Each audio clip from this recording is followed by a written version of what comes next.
Okay. Well, thanks for being here. We are starting now on time, new time. Thank you, Jan, for reminding us. And speaking of Jan, would you bring us to order, please? Oh, certainly. Oh, gracious Lord, we give you thanks for this day, and we give you thanks that all of our times are in your hand, and nothing catches you by surprise. We thank you that we as a community made it through Hurricane Hanna with Thank you. minimal excitement, and we do pray that you will be with all of those who have who got it a lot worse than we did, with flooding or rain or winds, whatever it would be. So please, Lord, help us, help other Rotarians, help those folks. And we ask this in Jesus' name. Amen. Oh, man. Thank you, Jan. And let's see, Chris is not here today. Crystal, would you please lead us in pledge? Yes. I pledge allegiance to the flag of the United States of America and to the republic for which it stands, one nation, under God, indivisible, with liberty and justice for all. Thank you, Crystal.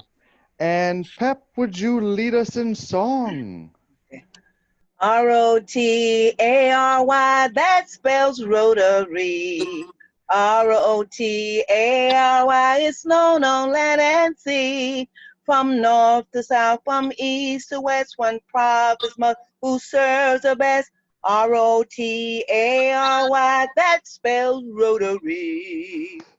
Thank you so much for that. I think we found a new job for you.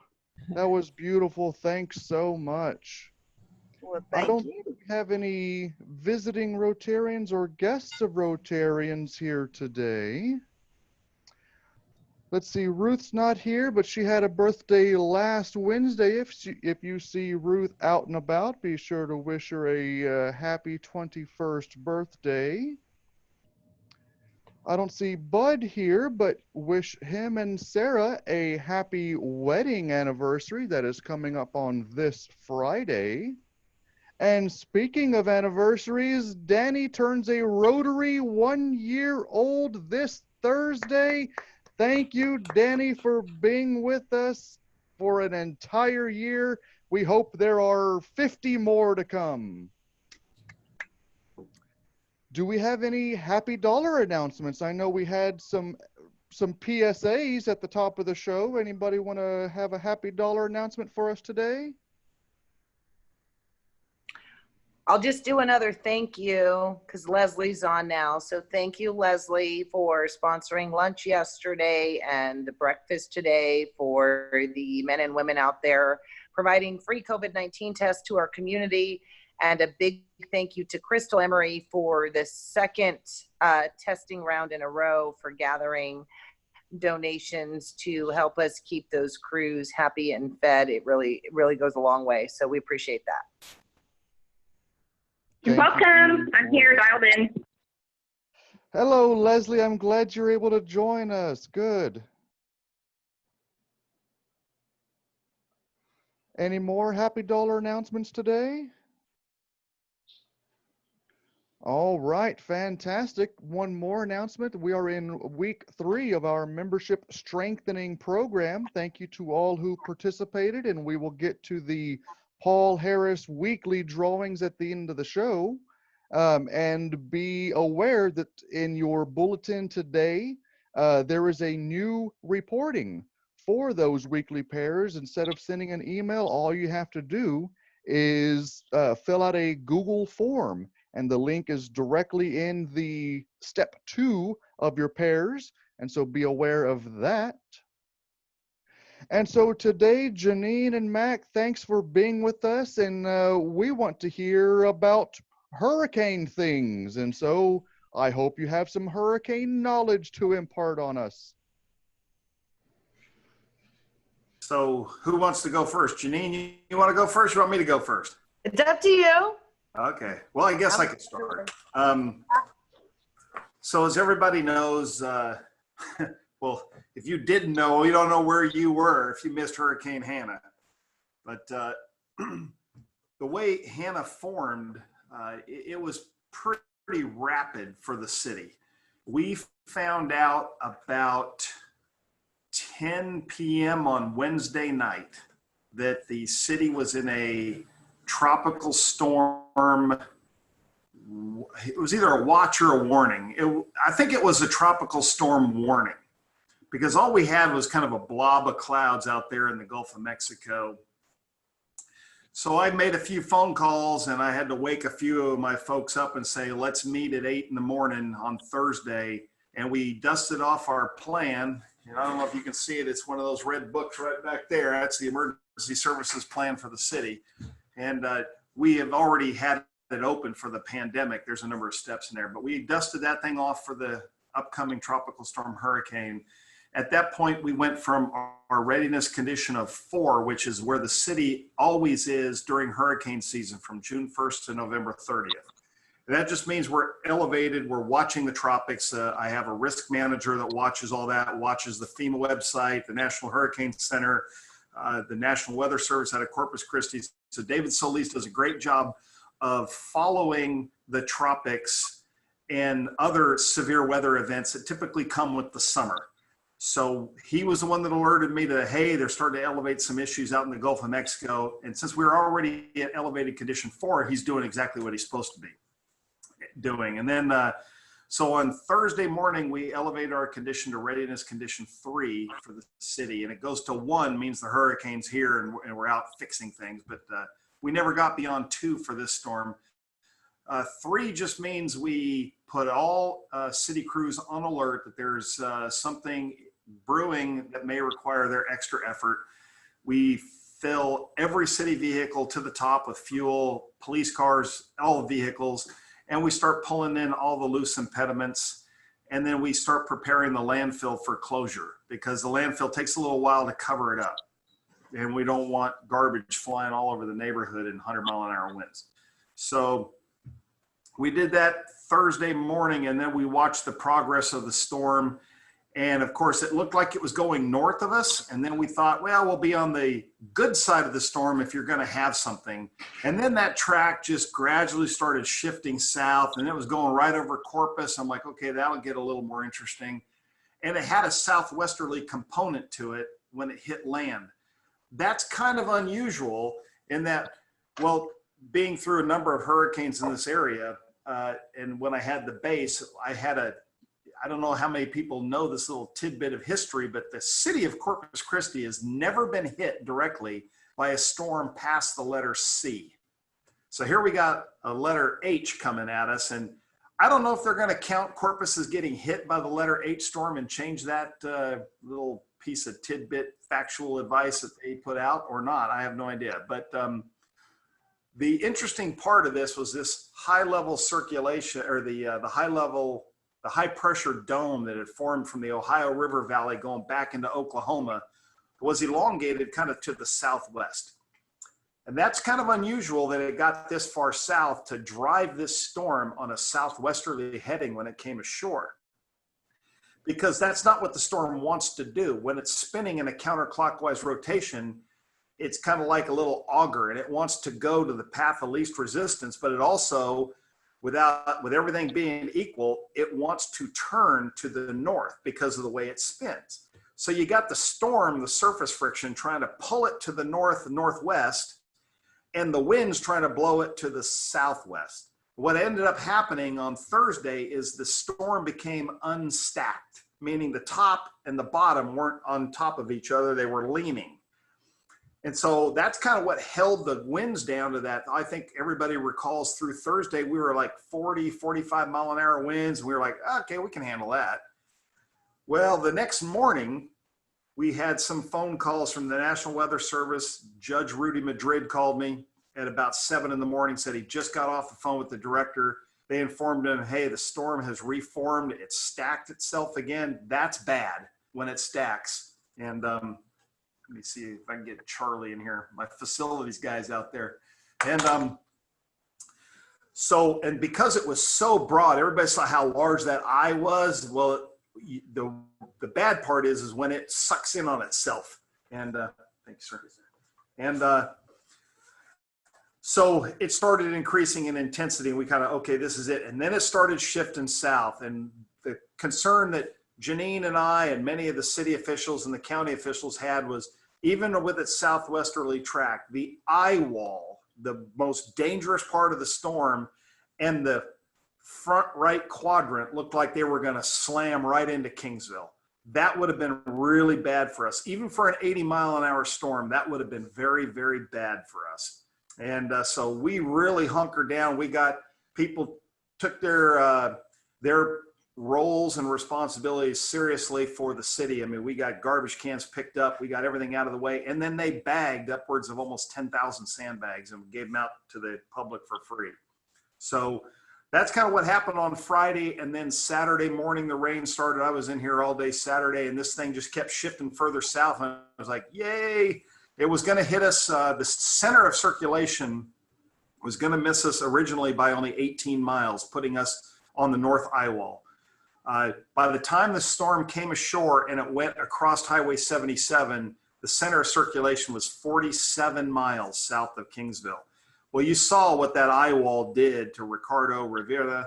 I don't think anybody has a dock left on Baffin Bay right now. And then, but the storm surge was kind of the surprising factor. I thought the news stations did a phenomenal job, and that was Janine. She coordinated that. Getting the news stations were out here in full force. She was handling all the public affairs. But when the storm went through, we did our initial damage assessment. 2,500 people was the most we ever saw without power in Kingsville. That came down rather quickly.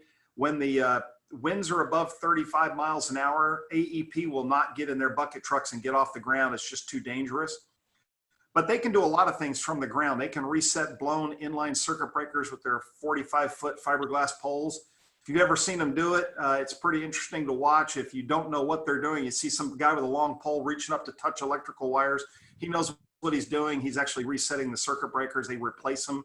The fuses, the circuit breakers are, you know, about as long as your cell phone, and they're kind of about 2 inches around, and so it's like a big old fuse. They stick it back up there and they flip it into place. And that's how they got most of the power in the city turned back on, just by fixing those blown fuses. They blow for a reason. They protect the system. So a lot of power outages. Flooding was very minor. I think the bands, the way they came through, we got rain. It filled up the streets a little bit, and then we get 15 to 20 minutes of respite, drain them down a little bit, and then we get some more rain. We never even closed a single street in town, which surprised me, because 17th Street at Tranquitas Creek is always the first one to go underwater. Trent Road down here on the south side is another one that always goes underwater, in the low water crossing there. None of them were closed. So I was very impressed. Minor damage as far as trees blown over or branches broken. We lost a light pole with an electrical line at the Brookshire Pool. A light fixture, one of the big light banks out of Dick Clayburgh Park, fell off the big pole and fell to the ground. But other than that, it was we got lucky. We got very lucky. I looked at it as a dress rehearsal though for the city, because it's my first hurricane as the city manager, and kudos to the city staff. Chief Adame, the fire chief, he's been a fire chief for over 30 years. We're fortunate to have him now as our fire chief. And coming from Sugar Land, he's been through this so many times. I mean, he was on it. So he had everybody going around where they needed to go. And Bill and the city crews were standing by. The police force was here, port and starboard, 24 hours a day, watching the town. In fact, there was probably more police cars driving around than there was anybody else. And they even got their little tank, the Bearcat. They got to drive that thing around, if you've ever seen their urban assault vehicle. And so it was a great dress rehearsal. And I've got on my other computer over here, I'm looking at this. I think it's going to be called Tropical Storm Isaias when it gets named today. But that thing is initializing well south, and they think that that's going to go in around Miami, Florida. But if it doesn't go where it's going right now, it's going to go south of Cuba. And anything that gets in the Western Caribbean or the Gulf of Mexico, we have to watch at all times. So kind of keeping my eye over here on this other computer screen, looking for the next one. But that's kind of it. I'll turn it over to Janine to fill in all the stuff I forgot to mention. Yeah, I think you got a lot covered. Really, Thursday we pulled together there in Mark's office with the EOC. Everybody just, it's amazing how all the different city departments just jump up and go above and beyond. We did have a lot of media out here Friday helping cover that sandbag distribution. And so being, boots on the ground out there watching these guys, I mean, all the different departments come in, they pitch in, they help out. That is hard work, filling those bags. We got the message out, I think, Thursday afternoon, and Friday morning, the line was on Corral to Public Works to pick up the pre-filled bags, 9 per person. It was past the interstate. So it was quite a lengthy line. People had to wait just a little bit, but these were free bags for your household. The self-serve station, which was something different that we had done this time around. I can't say enough for Bill manning both places while also clearing gutters and just, I mean, these guys are busy. And of course, as we know, they're not done yet because now they move on to picking up the brush and getting that messaging back. I haven't had an update from Bill today on the landfill, but that's a little muddy. It's 4-wheel drive only, no trailers. The last I heard. It is open. It's open. Okay. Yeah. So Talk about the FEMA Dome too. You were out there. Yeah.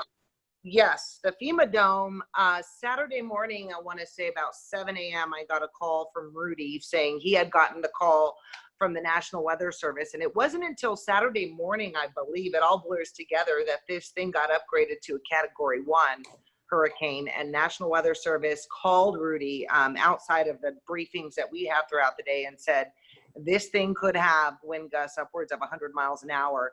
Of course, Rudy had already put the voluntary evacuation into place, but that's when we really kind of elevated the alarms for all of those people in Baffin Bay, Loyola Beach, the low-lying areas, all of the mobile homes.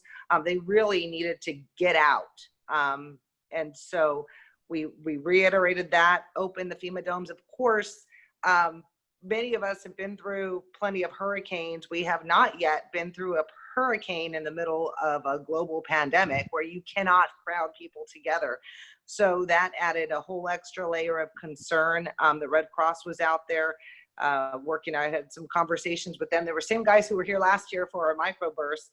And they said, man, we're trying to just figure out the spacing of people. Fortunately, there wasn't a huge demand out there. They had 8 people stay overnight, but we did also pull together some hotel evacuation discounts just for those that didn't want to be crowding in the domes, although they were, like I said, they were activated.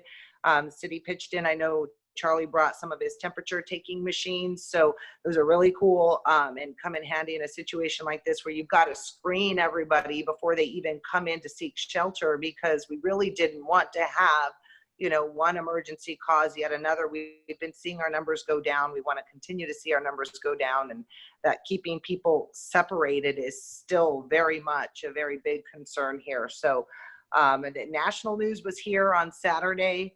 So they were out there at the FEMA Dome as well. It was the guys from ABC News.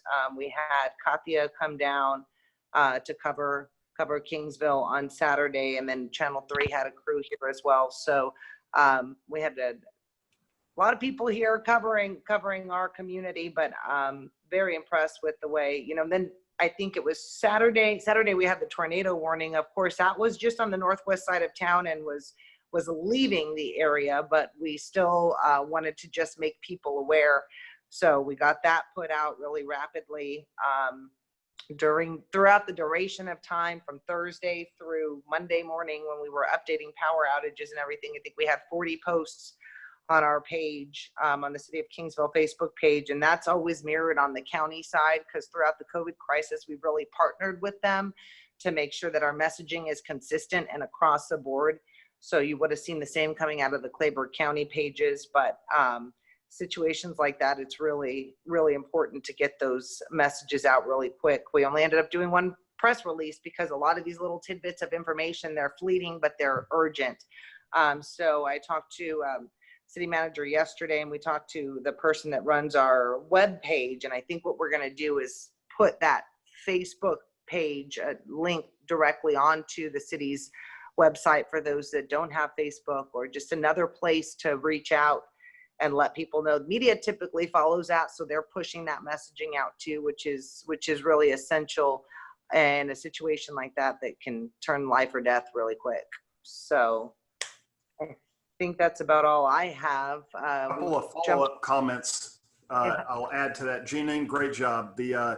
So the tornado sirens, a lot of people were saying, hey, if we got a tornado warning on the Nixle, that's like the reverse 911, okay? You get registered for that and you'll get everything I get. It goes off for everything from high surf events to, so if you don't like getting dinged, then you may not want it. But Nixle is a good thing, especially when there's tornado warnings. So the tornado warnings are if we are in the National Weather Service polygon where conditions are favorable that has a tornado on the ground. A tornado watch is where conditions are favorable where they could develop. So this case, the polygon captured Doppler radar saying that we think there's a tornado out there, and this one was actually visibly confirmed. So they sent out the tornado warning.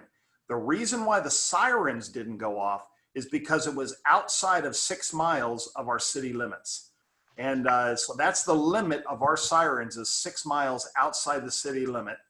And so that hopefully will put that problem to bed. It's not really a problem. It's just you have to divide the line somewhere at 6 miles. If a tornado's within 6 miles, those sirens will be blaring. They blare continuously until the warning goes away, but they will run 3 minutes and then they have to rest to cool themselves down. Then they'll come back on for 3 minutes throughout the warning. So that was the tornado sirens. There's also 2 really good websites that I always like to tell everybody. If you don't have these bookmarked, you're shortchanging yourself. Number 1, AEP outages.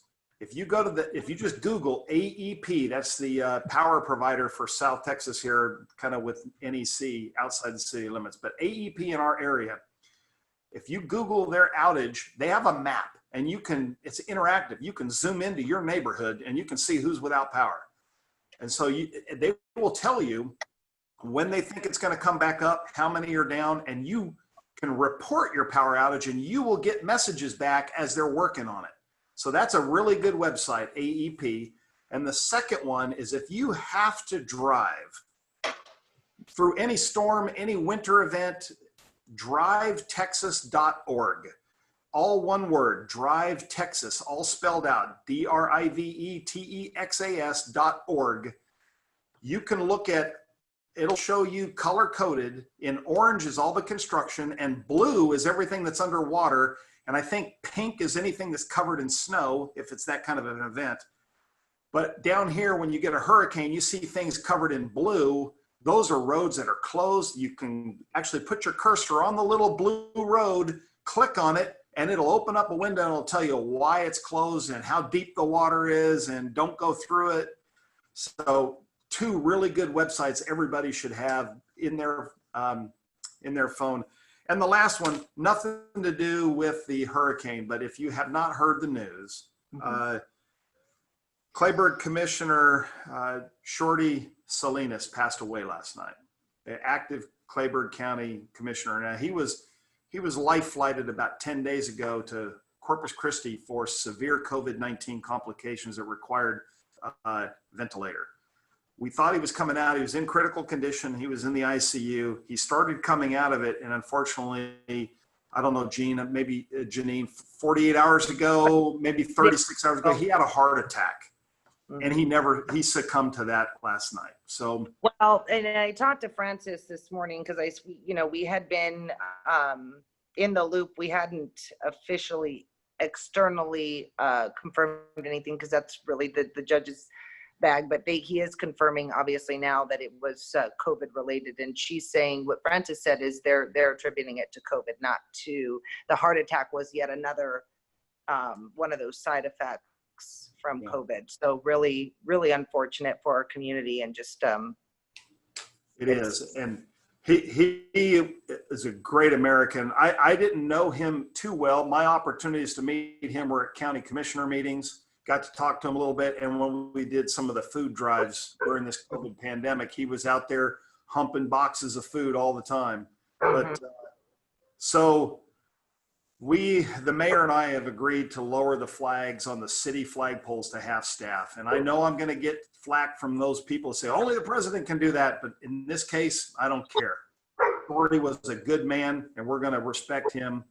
And we're going to honor the flag. We're going to honor his service, and we're going to run those flags at half staff till 5 p.m. Friday. But thoughts and prayers to his family. They're lifelong members of this community. Great, great people. And we've lost a true public servant. That's all I got for you today, Justin. I would just add one quick thing. I mean, we are still in hurricane season. If you did get the opportunity to pick up those bags or bag your own, I pulled mine into my garage. I would seriously consider hanging on to those. That was a lot of hard work by our city crews, and just it's always good to have one less step to take in your preparation should we have another storm coming. I mean, it was busy driving around here Friday. People were taking it seriously. The lines at gas stations were long. I didn't have to go to the stores. My 20-year-old does that for me, but I know that there were lots of people at the stores. And remember, this year is just so different because when we've got hurricane season, we're also dealing with a global pandemic. So one less thing for you to do and one less thing for our guys to do would be really great if you can hang on to those while we're in this active season.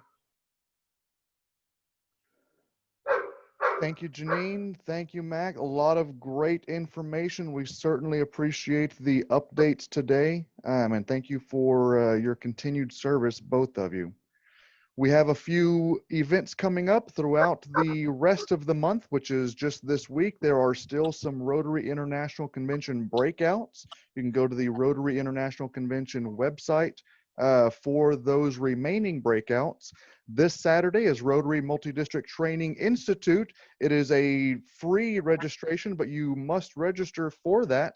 More information can be found on our website and on the district website.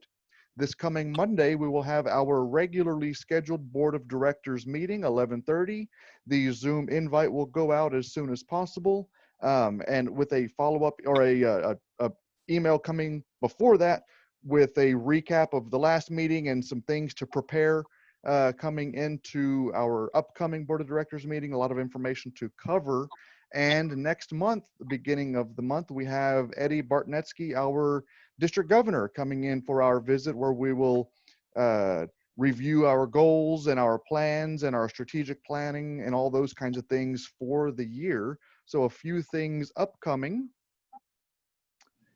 Does anybody else have anything for the good of Rotary today? All right. And it pays to play. We will review our weekly weekly pairings for our Paul Harris drawing, and let's see who we have. And 1, 2, 3. Number 3. Ah, you know, this is becoming suspicious. How about we do one more for the other half, and we'll pull from the first column just for funsies. Danny, how about that? We get Danny and Crystal today. No suspicions there. All right. We're back to it. And if you would please join me in the four-way test of the things we think, say, and do. Is it the truth? Is it fair to all concerned? Will it build goodwill and better friendships? And will it be beneficial to all concerned? We are adjourned. Thanks, everybody. Great week, everybody. Hey, Mac, are you still on the line?